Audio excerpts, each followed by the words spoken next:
ज्ञान के कितने भेद हैं और उन भेदों में कितने प्रमाण हैं? प्रमाण के कितने भेद हैं, प्रमाण भेद में कितने भेद हैं, कितने प्रमाण हैं, कितने प्रमाण नहीं हैं?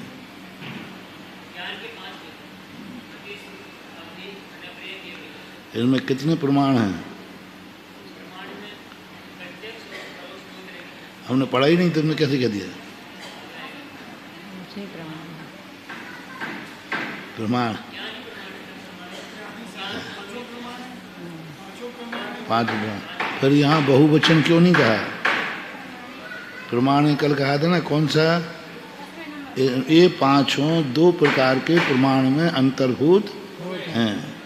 अब आगे कहते हैं बक्ष्यमाण भेदापेक्षा द्विवचन निर्देशः। जो बक्ष्यमान कहे गए हैं उन भेद की अपेक्षा से द्विवचन का निर्देश किया था। क्या किया था? तत्प्रमाणे। तो आपने द्विवचन का प्रयोग क्यों किया था? ज्ञान तो 5 थे, तो द्विवचन का प्रयोग क्यों किया था? सो कहते हैं बक्ष्यते ही आद्य परोक्षम प्रत्यक्ष मन्यते। कहते हैं कि आद्य के परोक्ष हैं और बाद के अन्य जो हैं प्रत्यक्ष हैं। इति सा द्विवचन निर्देशः। इति यानी इस प्रकार से, और वह द्विवचन का निर्देश है प्रमाणांतर संख्या निवृत्त्यर्थम। क्योंकि कई लोग प्रमाण 5 प्रकार के मानते हैं। अनुमान, आगम, उपनय, निगमन, इनको प्रमाण मानते। उपनय को निगमन नहीं माने, उपनय को प्रमाण मानते। कोई मानता है अनुमान को भी प्रमाण मानो, आगम भी प्रमाण मानो, उपनय भी प्रमाण मानो। ऐसे कई प्रमाणों के भेद हैं। तो उन प्रमाणों की भेद संख्या का निराकरण करने के लिए क्या कह दिया गया? प्रमाण 2 ही होते हैं, अन्य नहीं। उक्तस्य पंचविधस्य ज्ञानस्य प्रमाण द्वय अंतः पाति तत्वे।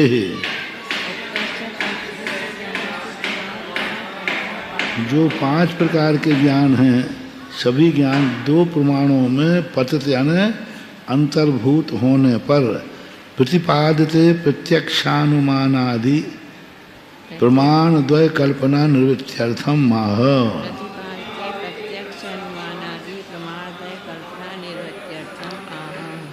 कोई प्रत्यक्ष को प्रमाण मानता है कि प्रत्यक्ष ही प्रमाण है, तो कल आया था ना, यदि प्रत्यक्ष को प्रमाण मान लिया जाए तो क्या उत्तरी बाधा हो जाएगी?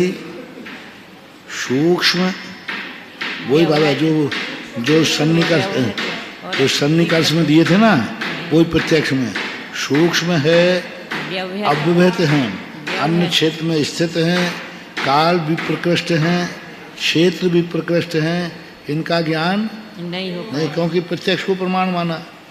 प्रत्यक्ष तो कितनी सी चीजें होती हैं, तो प्रत्यक्ष प्रमाण नहीं है, अनुमान प्रमाण नहीं, आगम भी प्रमाण नहीं है। यदि आगम को प्रमाण मान लिया जाए तो नहीं, सभी के पास आगम है। हाँ। आगम सभी के पास है, किसके पास आगम नहीं है? वो लोग भी तो अपने साथ लिए बैठे हैं, वो भी हमारा आगम है। इसलिए आगम प्रमाण नहीं, प्रत्यक्ष प्रमाण नहीं, क्योंकि प्रत्यक्ष में भी स्पष्ट रूप से दिखते हुए भी बाधा देखी जाती है। चंद्रमा आंखों से देख रहा है लेकिन पीला दिख रहा है, आंखों से देख रहा है फिर भी संदेह हो रहा है कि बला का है कि पता का है। बालों के गुच्छों को मच्छरों का गुच्छा मान रहा है। तो प्रत्यक्ष होने पर भी और ऐसा है। कोई पदार्थ को प्रमाण मानते हैं तो पदार्थ ही प्रमाण है। तो इस प्रकार का प्रतिपादन करने के लिए प्रत्यक्ष अनुमान आदि प्रमाण द्वय कल्पना निवृत्ति अर्थम आहम आद्य परोक्षम। अब देखो इस आद्य की आप संधि तोड़कर विवृत्ति करो, कैसे करें?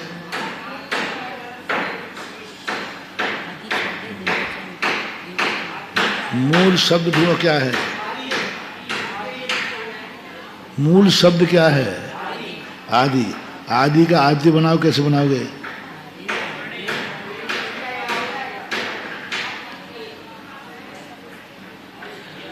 आदि शब्द है।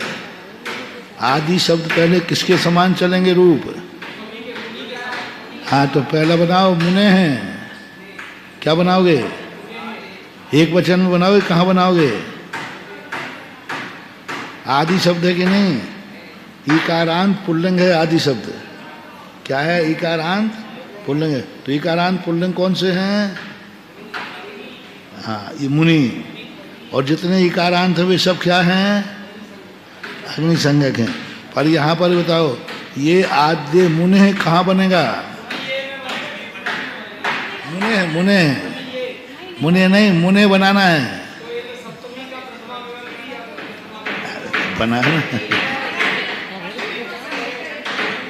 पंचमी और छठी का बनेगा है?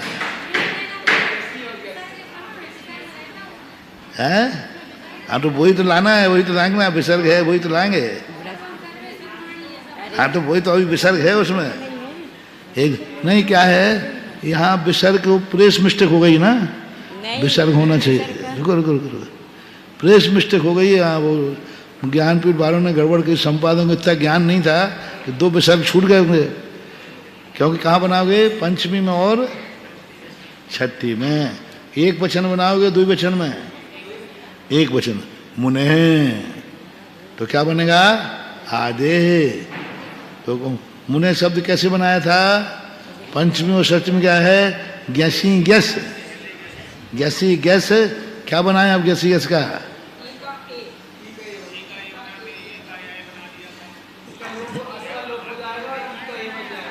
हाँ, ई का ए बनाएंगे। आ का लोप करो पहले, और ई का ए बन जाएगा, और सा का विसर्ग बन जाएगा। फिर लेकिन आ का लोप करना पड़ेगा अस के टाइम है। अभी देखो कैसे नहीं होता लोग। नहीं, आद्य है, आद्य आदि के। हिंदी क्या है? आदि के। आद्य है तो वो षष्ठी व्यक्ति का एक वचन, ये तो पक्का हो गया। आद्य है, मुने शब्द नहीं बनेगा। तुम नपुंसकलिंग बनाओगे तो आदि नपुंसकलिंग थोड़ी है। नहीं, आदि शब्द पुल्लिंग है। पुल्लिंग ही है नपुंसकलिंग। अब तुम शांत बैठो उधर। इनको थोड़ा हाँ, देखो अब ऐसा है। पहली बात तो निर्णय करो, आदि शब्द पुल्लिंग है, ओके। अब और ये मुनि शब्द के अनुसार चलेगा। तो षष्ठी का हिंदी अर्थ क्या निकला? आदि के। तो के शब्द कहाँ निकलता है? षष्ठी में। तो मुने है शब्द है, तो मूल शब्द क्या है? आदि। अब यहाँ क्या लिखा है? आद्य। या और है। हाँ, आप बोलो। आधे तो बन जाता वो। अब वहाँ क्या है? मुने है बनाया कि मुने हैं?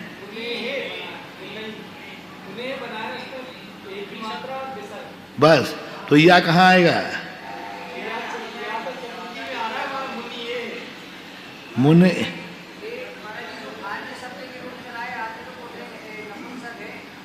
कौन? कैसे कहा है पुंसक है?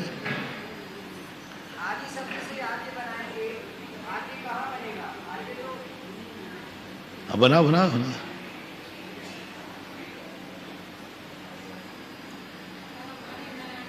है ना? हाँ ठीक ठीक। हाँ ठीक है ठीक है।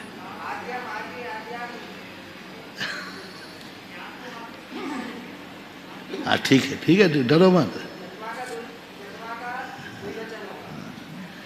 तो अब यही खंडन करो ना आप लोग। खंडन क्यों नहीं कर रहे? ये ठीक कर रहे थे खंडन। आदि शब्द, तुम लोग आदि शब्द को नपुंसक लिंग मत मानो। आदि शब्द तो क्या है? पुल्लिंग है। आदि शब्द पुल्लिंग ही है। फिर आदि शब्द में तो आद्य शब्द बनाओ। तो तुम आदि तो नहीं है ना, तो फिर आदि की हाँ क्यों कर रहे सब लोग? नहीं बोल रहा, बाद में बोले, बहुत देर में बोले। ये है देखो। अब ऐसे पकड़ा करो, जैसे मान लो आदि शब्द बना दिया, तो आदि शब्द बना दिया तो आदे बनता। मुनि, जैसे मुनि बनाया, और यहाँ पर वो बन नहीं रहा, और यहाँ पर आद्य, आद्य शब्द है, आदा या, तो आद्य जो है नपुंसक लिंग में आएगा। आद्य, आदि, आद्य, आद्यम, आद्ये, बनम, बने, नानी, आद्यम, आद्ये, आद्यानी। तो आद्य कहाँ बनाएंगे? आद्य कहाँ बनाएंगे?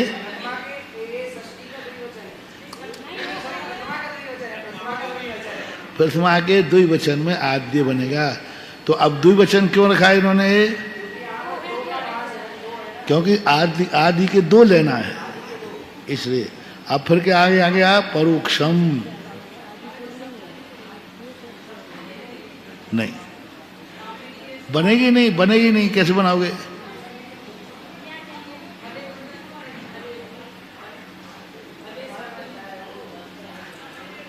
सप्तमी में इकारांत पुल्लिंग मुनव बनेगा, आदव बनेगा।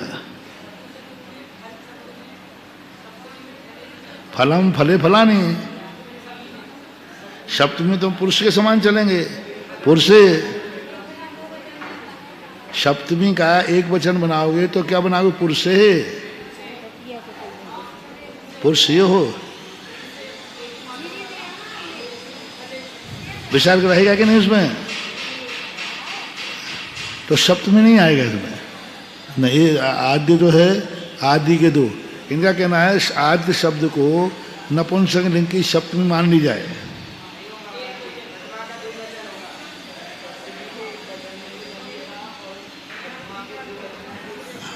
प्रथमा और द्वितीया के दोनों वचन हैं। तो आद्य सब ठीक है आपका कहना कि नपुंसक लिंग में जो है उसके अनुसार चलते हैं, तो आद्य वहां भी बन रहा है। लेकिन महाराज जी नपुंसक लिंग में तृतीया से तो पुल्लिंग के समान ही रूप चलते हैं ना, इसीलिए वो वैसा बन जाएगा। अभी नहीं करना, अपन पढ़ेंगे। अभी कुछ विशेषताएं उसमें आएंगी, कुछ विशेषताएं उसमें आएंगी, क्योंकि वहाँ द्विवचन बना रहे हैं। इधर शब्द इकारांत नपुंसक लिंग में अंतर आएगा, ये अकारांत पुल्लिंग में अंतर है। वहाँ क्या बना? पुरुषऊ, पुल्लिंग में नहीं, द्विवचन में, द्विवचन में पुरुषऊ बना ना, और यहाँ बना पुरुषे है। तो वहाँ भी नपुंसक में अंतर आ जाएगा, ऊपर बताएंगे बाद में। तो अभी तो यहाँ ये मान लेना कि आदि, आद्य शब्द है, आदि शब्द नहीं है। हाँ, हमने पूछा था ना कि कौन सा शब्द है, तुमने आदि, तो हमने चलो भाई आदि का रूप चला गए। फिर जब पूरा तुम बना लेते ना, फिर हम कहते अब या और लाओ, कहाँ लाओगे? नहीं, या लाओ कहाँ से लाओगे? या तुम ला नहीं पाते, क्योंकि तुम तो रूप चला चुके। आदि के रूप चलने के बाद फिर या शब्द कहीं से आएगा ही नहीं, क्योंकि रूप चल चुका है। अब आद्य शब्द है, आद्य यानी आदि के दो, क्या लेना? परोक्षम। अब यहाँ एक वचन किया, अब यहाँ जो विशेषण है वह तो क्या है? द्विवचन हो गया, और आगे क्या हो गया? परोक्षम। तो दोनों ज्ञान एक ही हैं, परोक्ष। जैसे सम्यक दर्शन ज्ञान चारित्राणी मोक्ष मार्ग। अब चारित्राणी में कौन सा दिया? बहुवचन। बहुवचन दिया। तो विशेषण क्या है? बहुवचन। और लेकिन मार्ग क्या है? एक वचन। अनेक विशेषणों से मिलकर के एक की पहचान होती है, इसलिए यहाँ एक वचन कहा।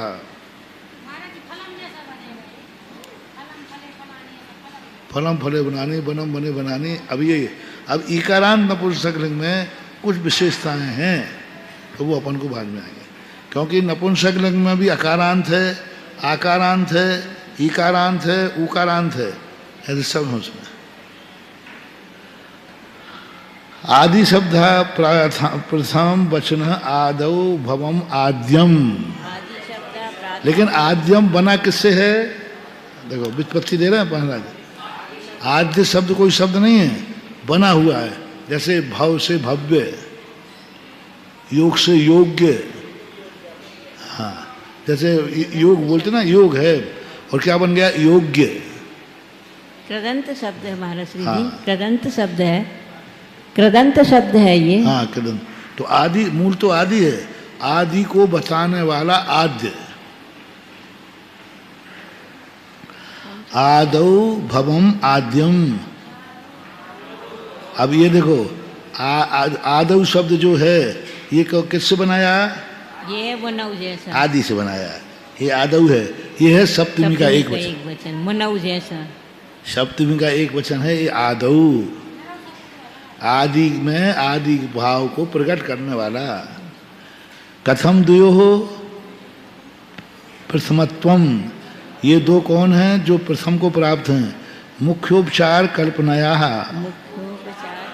मुख्य उपचार की कल्पना के द्वारा। दो प्रथम कैसे हो सकते हैं? प्रथम तो एक ही आएगा। तो उनका मुख्य उपचार की कल्पना। मति ज्ञानम तावन मुख्य कल्पनाया प्रथमम। मति ज्ञान तावत मुख्य कल्पना के द्वारा प्रथम। मति ज्ञान तावत मुख्यता की अपेक्षा से कल्पनाया तृतीया भक्ति है, मुख्य कल्पना के द्वारा प्रथमम, प्रथम है। श्रुतमपि तस्य प्रत्याशत्या प्रथमा प्रथमम मिति उपसर्गते है।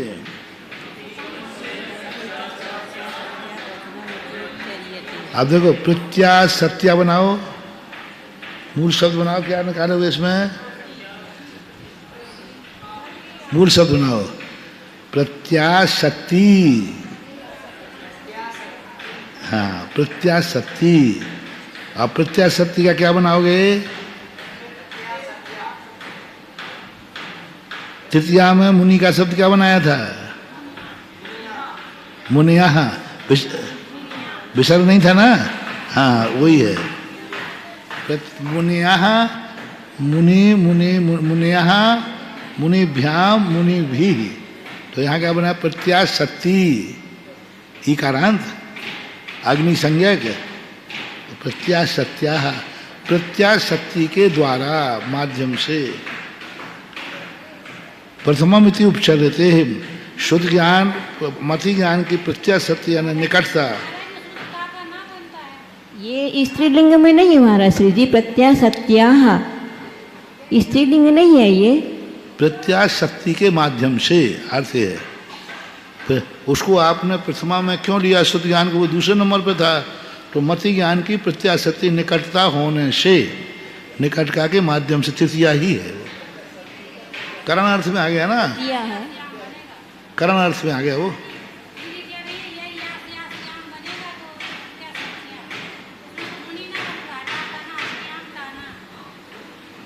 क्या बोल रहे?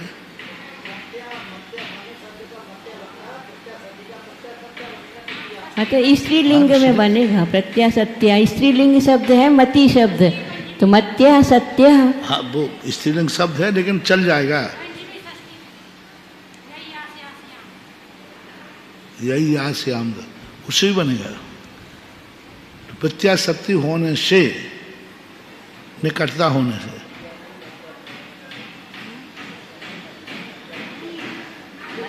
हाँ, स्त्रीलिंग में तो मत्या बनेगा तृतीया में। बस है तृतीया शायद होता है। प्रत्या सत्या तृतीया ही बनेगा। हाँ, तृतीया बनेगा, लेकिन स्त्रीलिंग में बनेगा। हमारा कहना ये है, प्रत्या सत्या जो शब्द है वो स्त्रीलिंग का तृतीया का एक वचन होगा। तृतीया का एक, क्योंकि यहाँ जो माध्यम अर्थ में ले रहे हैं ना, जी तो तृतीया का ही प्रयोग होगा इसमें। प्रथमामिति उपचर्यते, द्विवचन निर्देश सामर्थ्यात् गौणस्य अपि ग्रहणम। द्विवचन के निर्देश के सामर्थ्य होने से गौण का भी ग्रहण कर लिया जाता है। आद्यम च आद्य, आद्यम आद्य शक्ति शक्ति तो आद्यम च आद्य, दो आद्य हों, यानी द्विवचन से बता रहा है कि एक आदि नहीं लेना, दो आदि लेना। तो आद्य मति श्रुते इत्यर्थः, मति और जो श्रुत ज्ञान है। अब देखो मति श्रुते शब्द का प्रयोग कर लिया। अब यहाँ भी कौन सा है? द्विवचन है। हाँ, प्रथमा का भी नपुंसक लिंग है, मति और श्रुत ज्ञान।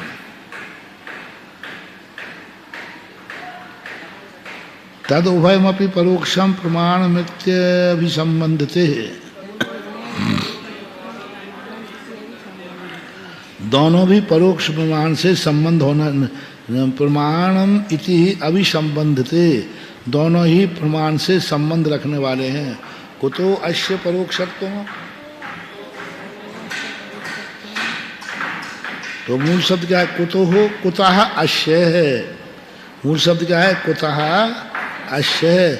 अपन ने अभी कथी के रूप से लाए थे, कुतः, कुतः अस्य। कुतः विसर्ग यानी अस्य यानी उसके, और विसर्ग का क्या बन गया? ओ। आगे क्या आ गया? नहीं, स्वर आ गया। परापदान्ते लोक मकारा, घोष और स्वर ऐसा आया था, एक सूत्र है उसके। नहीं, दो आकार के ओमकारी और मध्य, ओमकारी और मध्य, दो आकार के बीच में यदि विसर्ग आ जाए तो ऊ हो जाता है। ओ संज्ञा प्राप्त हो जाती है। आवण्य उवर्ण्य ओ, विसर्जनी संधि में अपन ने पढ़ा था। कुतो अश्य है, तो वो दोनों आकार के बीच में विसर्ग जो है वो संज्ञा को प्राप्त हो जाता है। पर परायत्वात् मति ज्ञानम द्विन्द्रिय नेन्द्रिय निमित्तम, अब पढ़ते पढ़ते तुम्हें पूरी व्याकरण के उपयोग जाना चाहिए। उच्चारण ऐसा कर रहे हो और तुम्हारे ज्ञान में आना चाहिए या मूल शब्द क्या है, विभक्ति क्या लगी, संधि क्या की है, ऐसा आना चाहिए। यदि इसमें तुम्हारी व्याकरण नहीं आएगी तो व्याकरण तुम जल्दी भूल जाओगे। ये है प्रैक्टिकल। वो सुबह जो पढ़ते वो थ्योरी है, व्याकरण के लिए वो थ्योरी है, और ये प्रैक्टिकल है। क्योंकि वहाँ तो रटे हुए शब्द आ गए, अब यहाँ नए नए शब्द आएंगे। अब वहाँ तुम्हें विचार करना है कि यहाँ कौन सा सूत्र लग रहा है, कौन सा, तो आगे जाकर क्या है, सूत्र तो भूल जाओगे, लेकिन तुम्हें ये लगेगा कि ये तृतीया विभक्ति है, ऐसा तृतीया विभक्ति में बनता है। बड़ी सूत्र याद आवे या नहीं आवे, लेकिन ये नहीं आएगा कि पता नहीं ये कहाँ से लाए। तो ये, तो अब इसमें आपको अब यहाँ से जाने के बाद या पहले आप लोग टीका को संधि विच्छेद करना पड़ो, सूत्रों का संधि। अभी तक अपन ने 10 सूत्र कर लिए, अब 10 सूत्रों को काफी में संधि विच्छेद करो, और जितनी विभक्ति आ गई तो उतनी विभक्ति लगाओ, तो आपको फिर ये सूत्र भी लग जाएंगे। जैसे सब पहले ही से लगा दो, सम्यक दर्शन ज्ञान चारित्राणी मोक्ष मार्ग। अब चारित्राणी शब्द में तुम अटक जाओगे, क्योंकि अभी नपुंसकलिंग पढ़ा नहीं है, तो वहाँ नोट लगा दो कि ये अभी हमें व्याकरण से समझ में नहीं आया। लेकिन मोक्ष मार्ग, अब मोक्ष मार्ग शब्द है। अब मोक्ष मार्ग कहते हैं, तुम्हें तुरंत ध्यान आना चाहिए क्या क्या लगना है यहाँ, मोक्ष मार्ग शब्द आते हैं, तुम्हें ध्यान आना चाहिए। अकारांत है, विसर्ग है, ये कहाँ बनते हैं? She, she. अब शी लगते ही ये अनुबंध का लोप करो, शा का सीधी संधि कर दो, विसर्ग बना दो, रेप शोर विसर्जनिया। तो अब इनमें तुम लगाओ शुरू से, जो नहीं पढ़ाया है उसको डैश कर देना, लेकिन जो लग रहा है उसको लगाओ। इसमें कौन सा सूत्र बना करके बनाया है, ऐसा।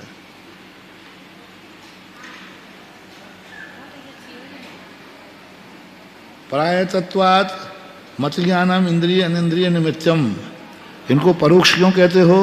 क्योंकि परायतत्वात्, इनका तत्व देखो क्या कहना, परायत तत्वात्, देखो शब्द कैसे बनाया, इनको परोक्ष से क्या, यानी इनका स्वरूप पराधीन है, पराय तत्वात्, पराय यानी पर ही जिनका स्वभाव है, पर के आलम्बन के बिना इनका स्वभाव बनता नहीं। परोक्ष ज्ञान वही है जिसका स्वभाव क्या है, स्वभाव बोलो पर परोक्ष का, पर का जो आलम्बन लेना ही जिसका स्वभाव है, वो स्वभाव मानना है, सामान्य रूप से विभाव है, लेकिन विभाव भी एक स्वभाव कहलाता है। पर का आलम्बन लेना ही जिसका स्वभाव है वो कहलाता है पराय तत्वात्। पर का आलम्बन लेना ही जिसका तत्व है, भाव है, होने से। मति ज्ञान इंद्रिय अनिंद्रिय निमित्तम, मति ज्ञान इंद्रिय अनिंद्रिय के निमित्त होता है। इति बक्षते श्रुतम अनिंद्रियश्चेति चाह, आगे सूत्र कहेंगे श्रुतम अनिंद्रिय होता है। अतः पराणी इंद्रियाणि मनश्चाचा प्रकाश उपदेशादि चाह बाह्य निमित्तम प्रतीत्य तदावरण कर्म क्षयो समापेक्ष्य से आत्मनो मति श्रुतम उत्पद्यमानम परोक्षमिति ख्यायते।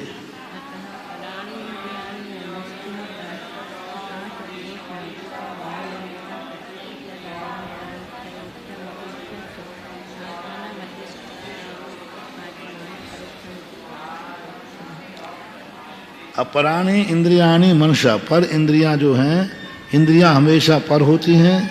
कैसे होती हैं, मनसा प्रकाश आदि, प्रकाश आदि की अपेक्षा करती हैं। बाह्य निमित्त प्रतीति, और बाह्य निमित्त की स्पष्ट प्रतीति होती है, हो रही है कि भाई पढ़ना बंद क्यों कर दिया, लाइट चली गई, स्पष्ट हो रहा है।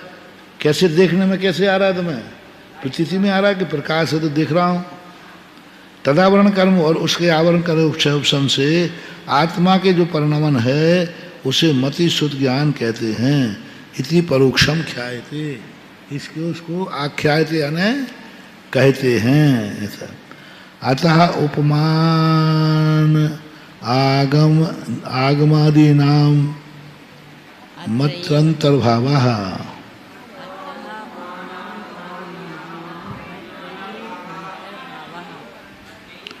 इसी प्रकार से उपमान और आगम आदि कहा था ना, उपमान और आगम आदि, क्या आगम को आप जैनी प्रमाण नहीं मानते हो, मानते हैं, शुद्ध ज्ञान में अंतर्भूत है।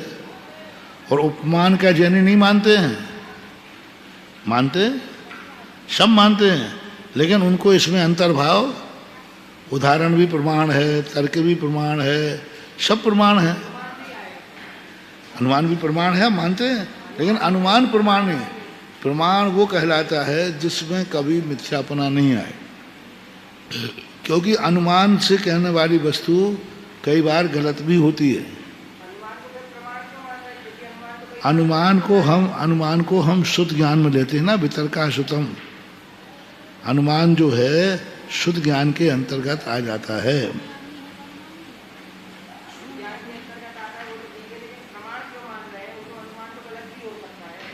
प्रमाण नहीं मान रहे, अंतर्भाव कर रहे हैं अनुमान को। वो कहता है अनुमान भी आप लोग मानते हो कि नहीं, मानता हूँ, वो शुद्ध में अंतर्भाव करते हैं, क्योंकि वो अनुमान भी शुद्ध ज्ञान से ही प्रकट होता है। अनुमान गलत, वो अनुमान सही नहीं है, कहने का आगम है। शुद्ध ज्ञान आगम है कि आगम से शुद्ध ज्ञान है, शुद्ध ज्ञान से आगम है, शुद्ध ज्ञान नहीं तो लिखा है आगम। भगवान ने जो कथन किया है वो शुद्ध ज्ञान से तो उपदेश दिया है, द्रव्य शुद्ध सही।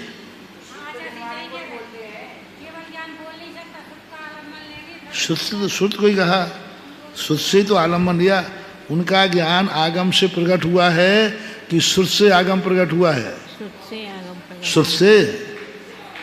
भगवान ने शुद्ध बोला, उससे आगम है।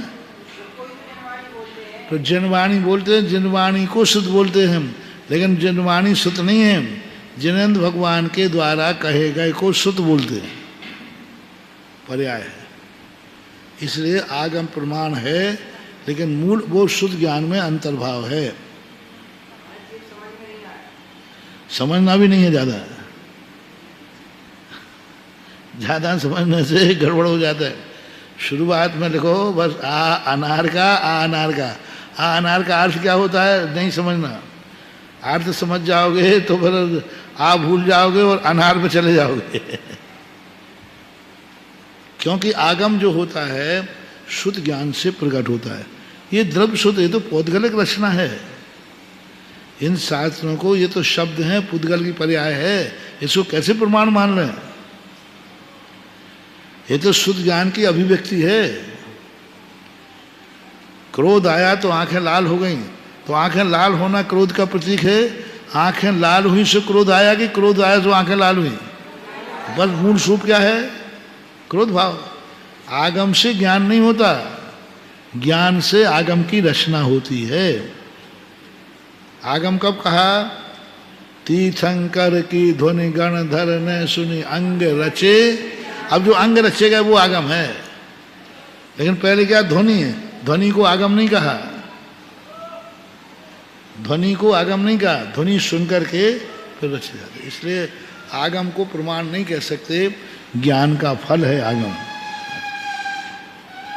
तो फिर आगम को आप प्रमाण नहीं मानते हो? मानते हैं, ज्ञान से रचा गया इसलिए प्रमाण मानते हैं। आगम को प्रमाण मानने में बोलो क्या बात आ जाएगी विनोद भैया? चलो वो एक और दूसरा, ज्ञान से आगम की उत्पत्ति मानना किस बात का खंडन है?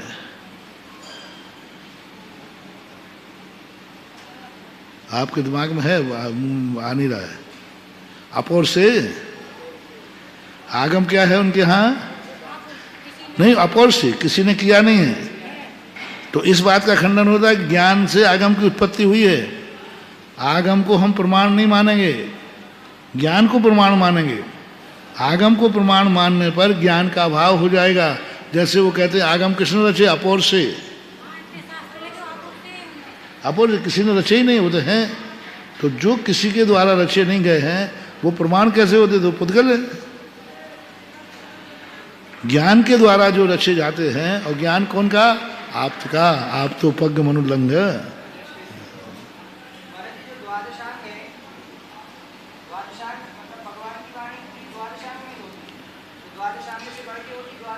द्वादशांग तो कुछ नहीं है, द्वादशांग तो कुछ नहीं है।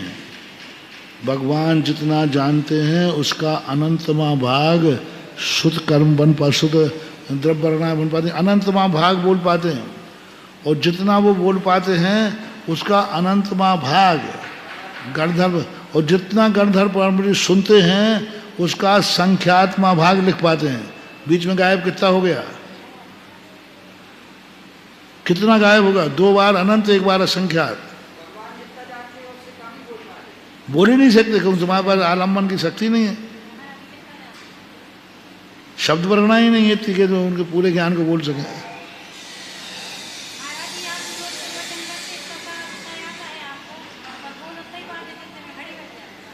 हाँ, वो घड़ी दिख जाती है, कह रहे हैं।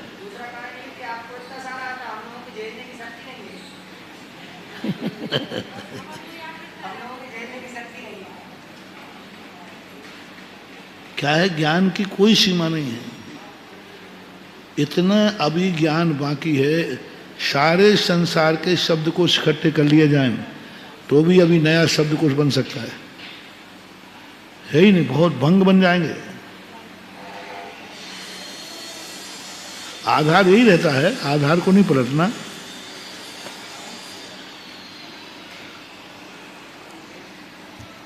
इस प्रकार से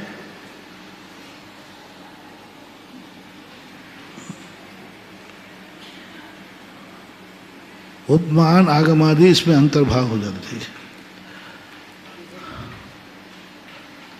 अभिहित लक्षणात् परोक्षादि तदस्य सर्वस्य प्रत्यक्ष प्रतिपादनार्थम आह।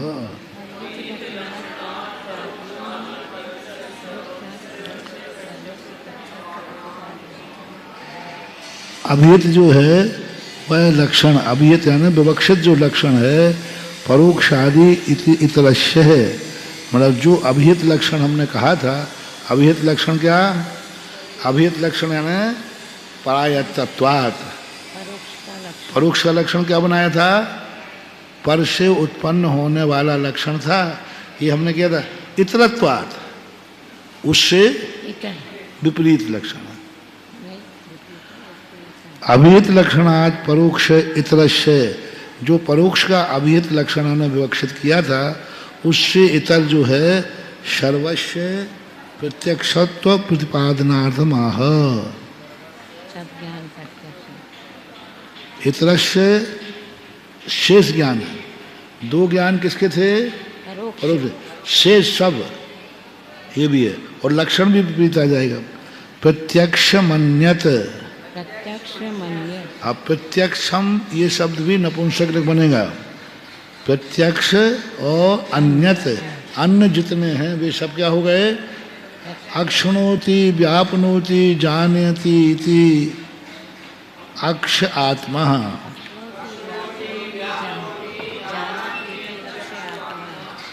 अक्षुणोति व्यापनोति, अक्षुणोति का अर्थ क्या है? व्यापनोति, व्याप्त होकर रहता है। जानाति, व्यापनोति का अर्थ जानाति।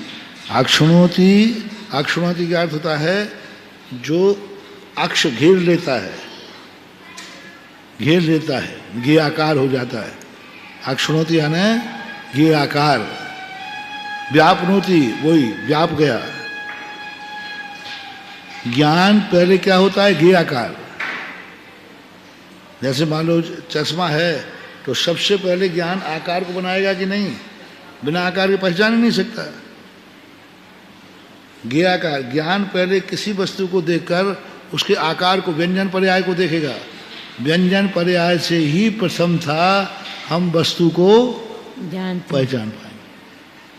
तो ज्ञान जब ज्ञाकार होता है, उसके बाद ज्ञाकार के बाद क्या करता है? वो व्यापनोति, फिर जानता है। अक्षुणोति, ज्ञेय को सब तरफ से अक्ष कर लेता है, और व्यापनोति पकड़ लेता है। और अक्ष किसे बोलते हैं? आत्मा को। अक्ष यानी इंद्रियां भी हैं और अक्ष यानी आत्मा भी है। तमेव प्रत्यक्ष प्राप्त क्षयोपम प्रक्षीणावरण व प्रतिनियतम प्रत्यक्षम।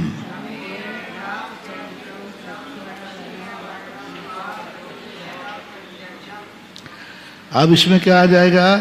प्राप्त क्षयोपशमम। बिंदी है क्या?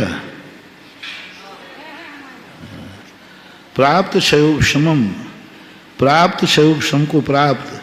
प्रक्षीणावरण अथवा आवरण पूर्णतः नष्ट हो गया है। प्रतिनियतम प्रत्यक्षम, प्रतिनियत यानी उसमें क्या है? प्रतिनियत का अर्थ क्या होगा?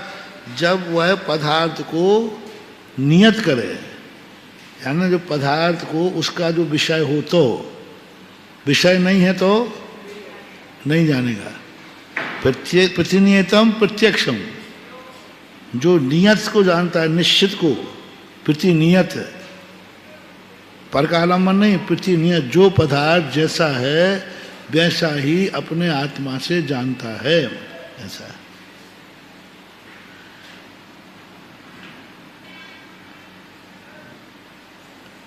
प्रतिनियतम प्रत्यक्षम, प्रति अक्षम, ऐसा शब्द का प्रति अक्षम का अर्थ है प्रतिनियतम। प्रतिनियत शब्द का क्या अर्थ बनाना चाहते हैं? प्रतिनियतम, प्रत्यक्षम। क्या क्या अर्थ बनाओगे? प्रतिनियत, तो प्रतिनियत कह रहे हैं। प्रति कह रहे हैं, जो आत्मा के प्रति नियत है।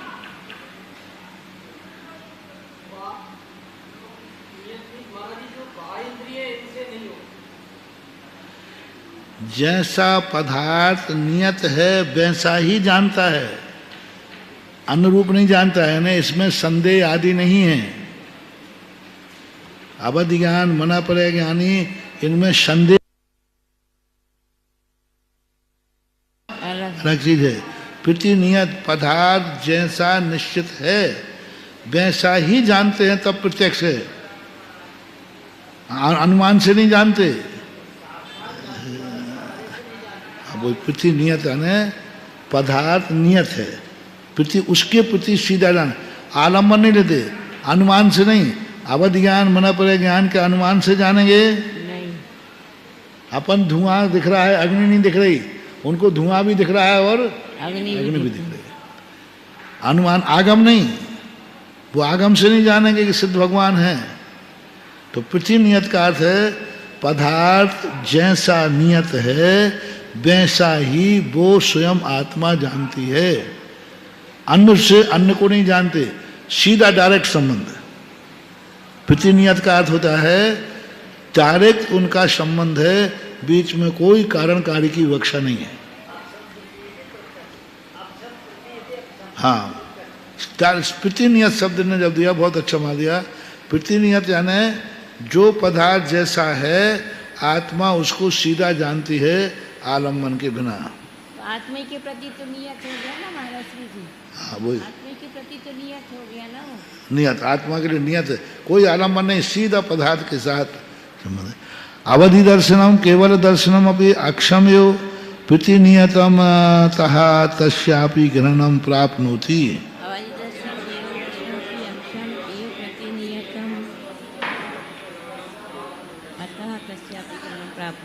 ये क्या है कि इस नियत किससे संबंध रखते हैं? अवधि दर्शन केवल दर्शन, ये मात अक्षम्यो प्रतिनिधित्वम, सीधा अक्ष से ही इनकी नियतता है। पदार्थ में नियत लगाओ और अपने आत्मा से ही जो अपनी नियत, नियत शब्द का अर्थ निश्चित मत जानना। नियत का अर्थ होता है आत्मा ही जिसमें निश्चय से कारण है। निश्चयन यत्नम, जो निश्चय नय से डायरेक्ट आत्मा जिस पदार्थ को जानती है वो पृथ्वी नियत कहलाता है।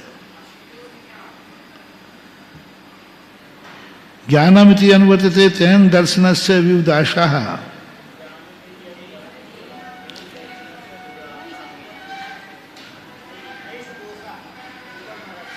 एक छूट गया।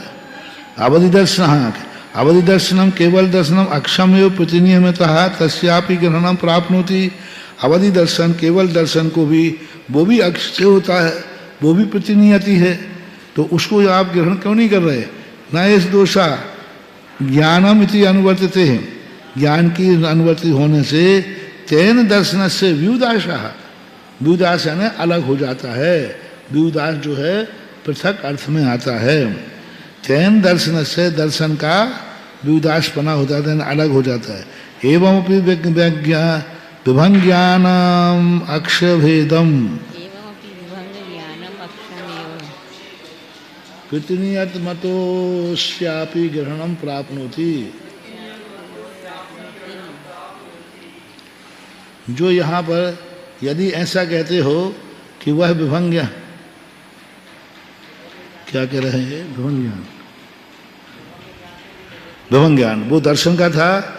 एवं अपि, इस प्रकार भी विभंग ज्ञान भी अक्ष से ही पृथ्वीयतम अतः अश्यापि ग्रहण प्राप्त होती। हाँ ठीक ठीक है। अवधि ज्ञान जो विभंग है तो वो भी आत्मा से सीधा जान रहा है, तो उसको भी आप इसमें लेना पड़ेगा। सम्यक इति अधिकारात् तन निवृत्ति ही, भली वो प्रतिनियत है लेकिन सम्यक का अधिकार होने से मिथ्या अवधि ज्ञान का निराकरण हो जाता है। सम्यक इति अनुवर्तते तेन ज्ञानम विशिष्यते ततो विभंग ज्ञान से निर्वृत्ति कुतः।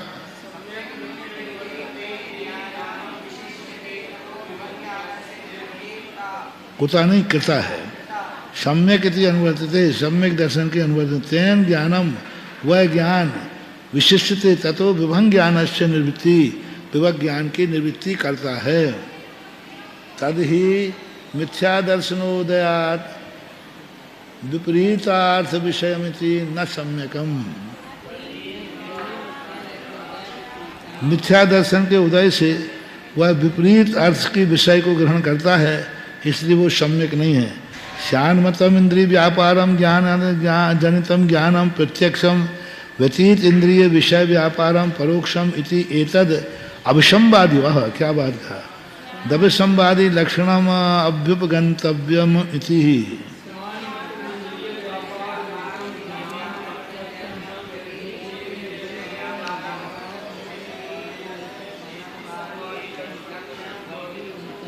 स्यात् मतम, कोई अपना मत रखता है। स्यात् मत यानी कोई अपना मत रखता है। क्या रखता है? इंद्रिय व्यापार जनतम ज्ञानम प्रत्यक्षम, इंद्रियों का जो व्यापार है लोक व्यवहार में इसी को प्रत्यक्ष कहते। हमने खुद आंखों से देखा है प्रत्यक्ष, हमने खुद कानों से सुना है, हमने खुद गंध से, मैंने खुद इसको छुआ है, इसी को प्रत्यक्ष बोलते हैं लोक व्यवहार में। लोक व्यवहार में इसी को प्रत्यक्ष बोलते हैं। और जो इंद्रियों के बिना होता है, जो मन से किया जाता है, वो परोक्ष है। ऐसा लक्षण जो है जगत में सब व्याप्त लक्षण को अविसंवादी, इसमें किसी को विसंवाद नहीं है। यह लक्षण आपने क्यों नहीं बनाया? यानी वो कह रहा है अवधि ज्ञान, मना पर ज्ञान आदि को तो करो परोक्ष, और मति ज्ञान को करो प्रत्यक्ष, क्योंकि इंद्रियों से होता है। तद अयुक्तम, ऐसा कहना आपका गलत है। आप तस्य प्रत्यक्ष ज्ञान अभाव प्रसंगात, वाह क्या क्या पूज्यवर का क्या तर्क है। हमें आपत्ति नहीं है कोई, हमें कोई आपत्ति नहीं है कि इंद्रियों का ज्ञान प्रत्यक्ष है, वांग परोक्ष है। तो आप तो भगवान का ज्ञान भी क्या हो जाएगा? परोक्ष हो जाएगा, क्योंकि वो इंद्रियां तो उनके है नहीं, इंद्रियों का व्यापार करते नहीं। वो व्यापार जो इंद्रियों से जाना वो प्रत्यक्ष है, जो इंद्रियों के बिना जाना वो परोक्ष है। तो अब केवल ज्ञानी परोक्ष ज्ञान में आ जाएंगे, अपन लोग प्रत्यक्ष में आ जाएंगे। अभाव यदि इंद्रिय निमित्तम एवं ज्ञानम प्रत्यक्षम स्थित एवं सति आप्तस्य प्रत्यक्ष ज्ञानम न स्यात्।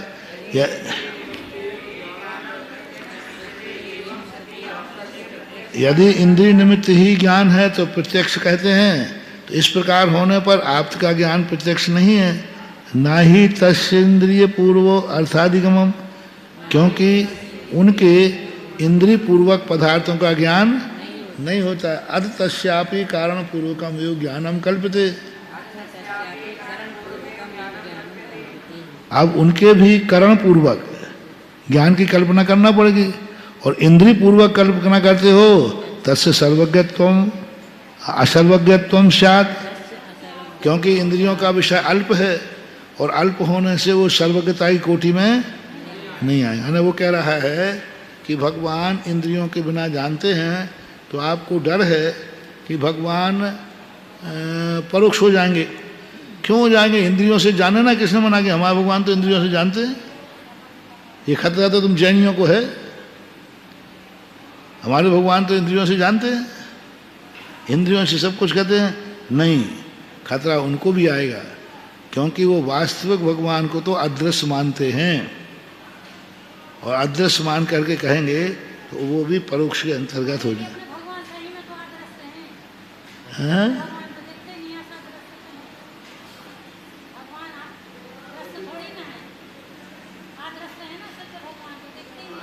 क्यों दिखते हैं? अरे अपन को नहीं दिख रहा है, अपनी आंखें कमजोर है, बाकी दिखते हैं। अनंत भगवान, भगवान को देख रहे हैं। केवल ज्ञानी सब कितने लाखों केवल ज्ञानी प्रति क्षण भगवान को देख रहे हैं, उनके ज्ञान में झलक रहा है। अपने लिए तो पीछे की बात पता नहीं क्या है, कल की बात पता नहीं क्या है, और कल क्या होने वाला यही पता नहीं है। आज यही तो कहा था ना कि भविष्य में व्यक्ति क्यों दुखी है, क्योंकि वर्तमान में ना हो करके भविष्य की बात को उसको डर लगा रहता है। अपन को ज्ञान हो जाए भविष्य का तो डर खत्म भी हो सकता है।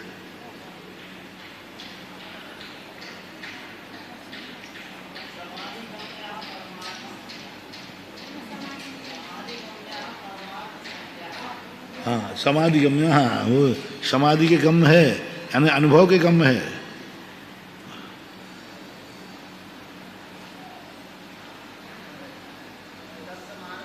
तत्व मान, तो शंकाकार कहता है ऐसा करो, उनको यदि आप मन से इंद्रियों से मानोगे तो वे सर्वज्ञ नहीं रहेंगे। बात तो ठीक है, अल्पज्ञानी हो जाएंगे। मानस प्रत्यक्षम चेत, एक वैष्णव दर्शन में मानस प्रत्यक्ष आता है।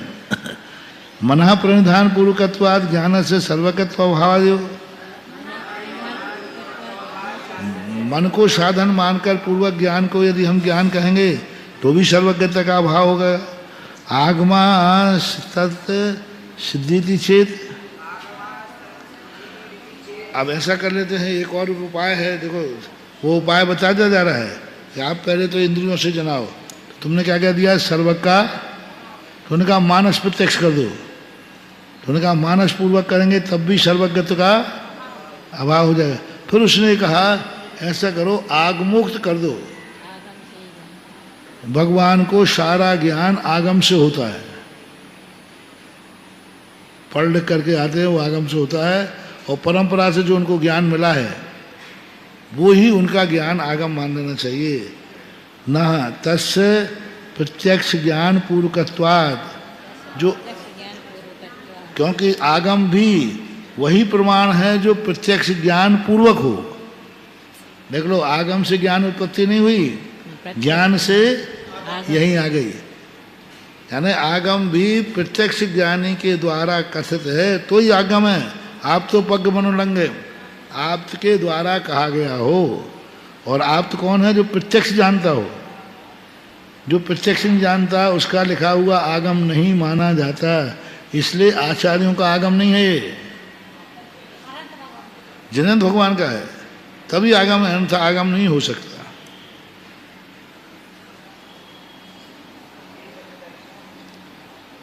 योगी प्रत्यक्षम मन्नमा मन ज्ञानम, योगी प्रत्यक्षम, योगी जो प्रत्यक्ष है, ऐसा मन्यज मन, देखो अब यहाँ देखना क्या निकलेगा, प्रत्यक्षम अन्यत ज्ञानम। मूल शब्द क्या है, निकालो, हाँ निकालो जल्दी। योगी प्रत्यक्षम अन्यत, तो इसमें तो कहा जा, हाँ तो जो गलत हो गया ना। नहीं, गलत नहीं है, सही है। नहीं, कौन सा सूत्र लगेगा,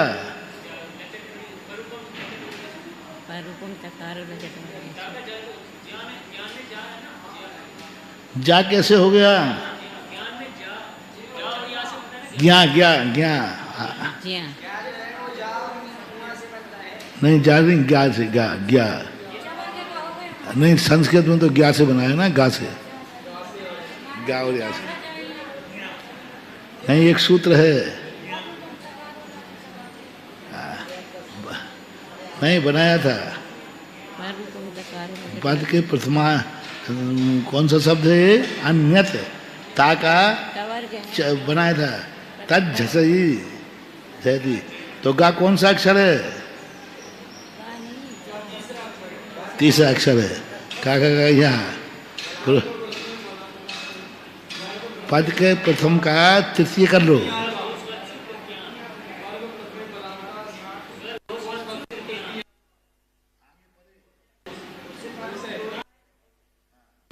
तो घोष, हाँ घोष आ जाने से वर का को प्राप्त हो जाता है।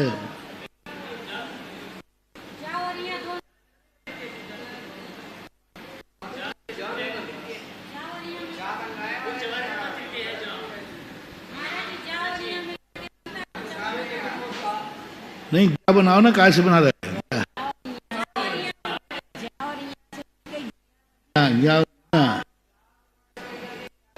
जा। वैसे इंग्लिश में तो जे से बनाते हैं, इसलिए इंग्लिश वाले लोग जे से लिखते हैं। यदि जा से बनाओगे तो ये जा बनेगा, और गा से बनाओगे तो जा नहीं बनेगा। हाँ, नहीं बनेगा। तज झसती, तज झसती,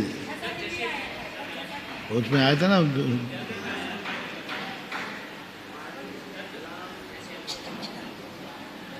यदि वहां जा का अंश मान लेते हैं तो बन जाएगा।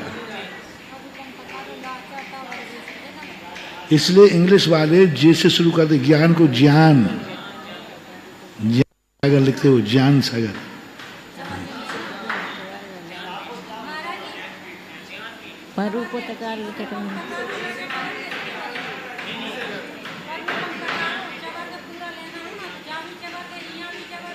पद के अंत में तकार होना चाहिए। पर रूपम तकार लचट वर्गेशु। बन तो रहा है, पता है, और इधर चवर्ग है। चवर्ग मानना पड़ेगा, गुना मानना पड़ेगा उसमें। हाँ, दोनों जबर हैं। हाँ। ज्ञानपीठ लिखा हुआ है। हाँ तो ज्ञानपीठ लिखा ना, हाँ तो वही जे जान्या। हाँ तो हो गया ना, लक्षण बढ़ गए। तो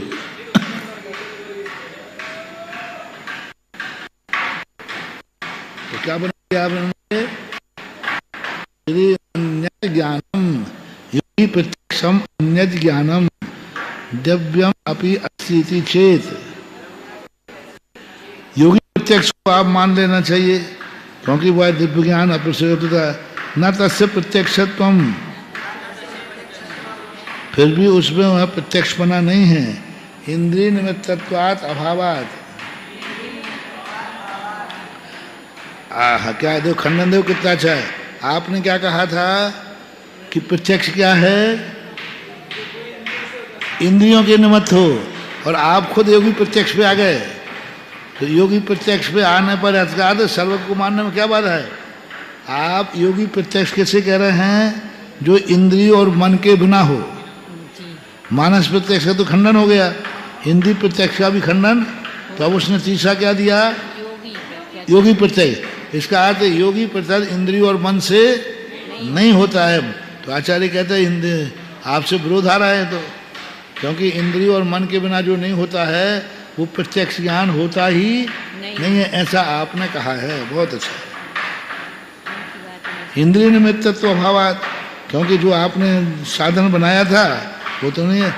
आद्य परो अक्षम अक्षम इति यद वर्तते तद प्रत्यक्षम इति अभ्युपगमात्।